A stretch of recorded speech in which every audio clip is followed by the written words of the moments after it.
I've spent probably the last like 2 hours trying to film this. And it's just not working. I keep remembering new stuff. It's out of order. Or I keep dissociating.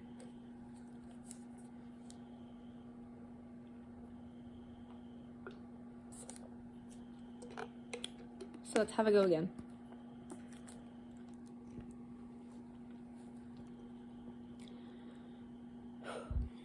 This is my Stalker story time. Because I just can't seem to get it out. So I'm just trying to do it once and for all. This started when, it's Ollie and Ozzy. And yeah, it started on Facebook when I was like 12. Was that 7th grade? Something like that. Facebook was popping. So it wasn't irregular for us to get friend requests and messages and stuff like that. So there was this one guy. I don't know if I should be saying it because I don't want anything to happen after this. Because even yesterday I freaked out that something was because of him or one of them. And I don't know. Safety, you know. But yeah, so that one. He messaged a couple times because he wouldn't get a response. And eventually, just to, you know, give him the hint that he wasn't going to get whatever he wanted or whatever, like, hopefully that's usually when people go away. But he just didn't. Every couple of days, he'd still be like, hey, hey, hey.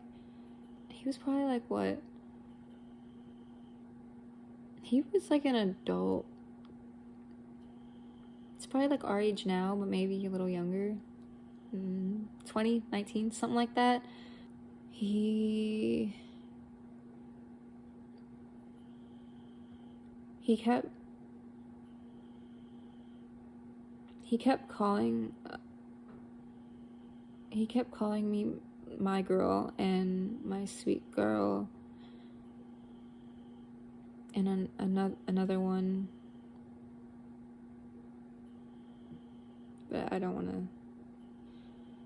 And so it just kind of really creeped me out. I should have just blocked him. I don't know exactly what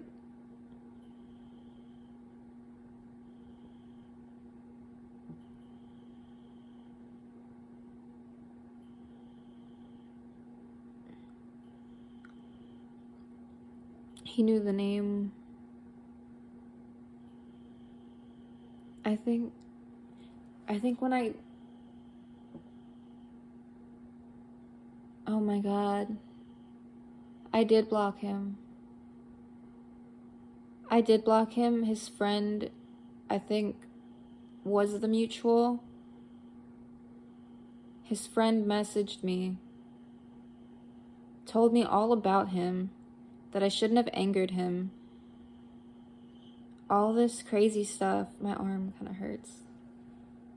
Ow.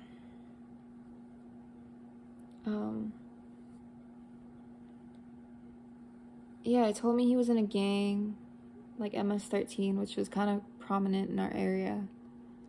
You would see tags, even at my bus stop, like I would see tags on the electric box. And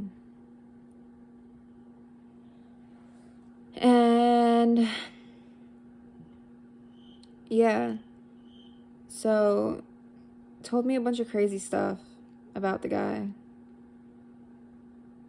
He was like an ambassador or something like that. I don't know exactly how that works, but like they called him an ambassador. And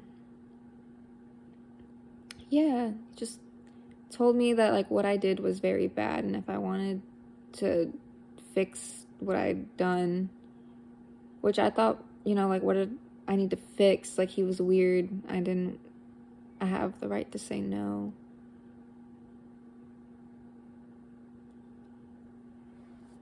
I remember seeing like a geo like a geo map from like Google of my house. And that's what really creeped me out. He also knew like the park that I would go to. And like I would go to the park alone. So it wasn't like a secluded or like big or like a lonely park. I mean, it's kind of a lonely park. It was kind of a park. I don't know. There was different areas, and depending on what area I could have been in a lot of danger. And like I was kind of reckless if I, still am, but like back then I don't even know. Just too reckless for my own good, man. But he knew the park that I went to and all this information, where I lived. And I was like, God forbid if anything happens to like a car or whatever, like, or even like a break-in, because at the time, like, our door didn't lock, and we had like glass back doors, and our fence was falling down, so anybody really legitimately could have just broken in and left through the front door, because nobody knew a thing. But that house was crazy. That house was filthy. It wasn't even our fault. Like, we tried our best to keep it clean, but like the neighbors next door, they would cook some nasty food, and like, yeah, you can make a living off that, but like you gotta also keep it clean. Like, you can't shit where you eat. But yeah, that wasn't the best living condition. And like, it's nobody's fault. It was the neighbor's fault. But yeah, so he sent me pictures of my house, knew the park that I would go to frequently. Needless to say, I didn't go there anymore, like, alone. Until like years later. But there was no sign of him after that. Actually. Yeah. So he just kept telling me like what he would do to me and my family, and my boyfriend at the time knew like martial arts and stuff like that. He was really into that, and of course I told him, and he was like, yo, if this guy's causing you any issues, like, just know that you're fine, like, nothing will happen to you, I won't let anything happen to you, blah blah blah. But he also lived in like a town hour away, so by the time word got out, if he even knew, it might have been too late. I was more scared for his safety. I was like, yo, if I need to like go ghost for a minute, know that it's not because of you, it's not like me going off doing something, like, it's for my legitimate safety, because I'm kind of really freaked out. Like, he sent me everything about me, basically. And I didn't know how he even got this information, because like I said, like, that's not stuff that I would just put on Facebook. Like, I follow pages and whatever, but like, I'm so low-key. I wouldn't just tell anybody anything. Like, this dude had one mutual, just one. And whether or not like that mutual was the brother of somebody and this was like a sick joke, I don't know, but it's crazy. And yeah, so told my mom to. Eventually we went to the cops. They traced his IP address from the messages, I guess, which I don't really know how I guess the cops are the cops, but still, like, I don't remember clicking on any link, or like, I don't know how this dude would know all this information, like how he would even get, because Facebook has protection firewalls and stuff like that for people that do that kind of stuff, like, you can't just find anybody just because you message them, but yeah, so they told us weeks later, because I had asked my mom, I was like, hey, did you ever hear back from those people? Because she said that he was in another country. That's what they told her.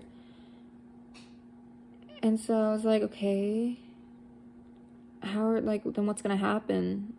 And she was like, well, if and whenever he comes back, they'll, you know, cuff him at the airport and take him in and make him do time for what he's done and all that stuff. And to this day, I haven't heard from the cops. Got him, nothing. Why would I? But yeah, fast forward to a couple years after that, probably freshman year. I'm walking home from my boyfriend's bus stop, who was just one bus stop ahead of mine. So I only had to walk like a block or two. And we usually hung out for 30 minutes and then I would walk home. In reality, he should have walked me home. Even after I told him this story, he still didn't walk me home. That piece of shit.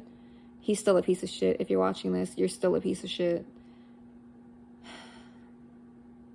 Fucking pathological liar, dude. Yeah, so I was walking home all by myself, and this car was just running, and there was just one guy in it. And I'm aware of my surroundings, because obviously you gotta be when you're 5 foot female. But I'm just aware of my surroundings, and dude was just sitting in his car.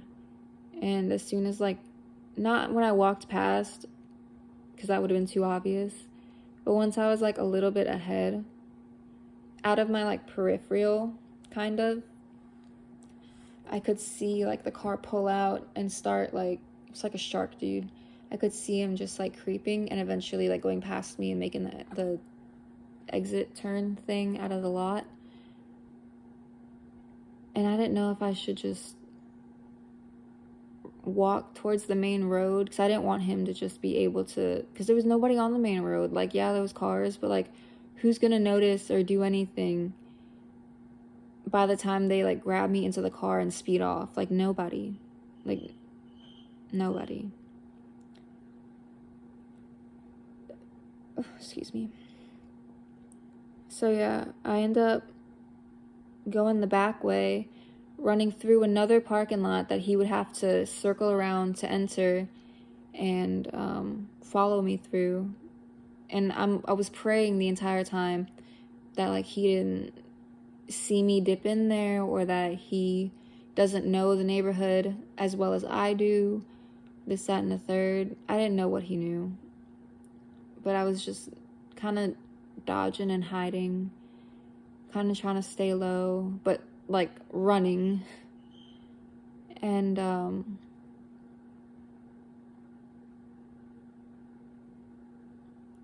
pretty sure I see him go down towards my house, like on the main road. And I go behind my neighborhood, my little cul-de-sac. It's like right here, and then like there's a trail back here that leads to like the parking lot on this end, and my house was like right here on this end. So I walk out, I see like a van, and like it's not unusual for vans to just be there, and like I didn't have a key, so I just had to like ring the doorbell or like whatever, like really, really fast. And to this day, I don't know where he is or what happened with that, but it's just kind of scary. Like, I still suffer from like the aftershock of, is that him? Is that, I don't know. Whew. All right, that story's out there. One done. See ya.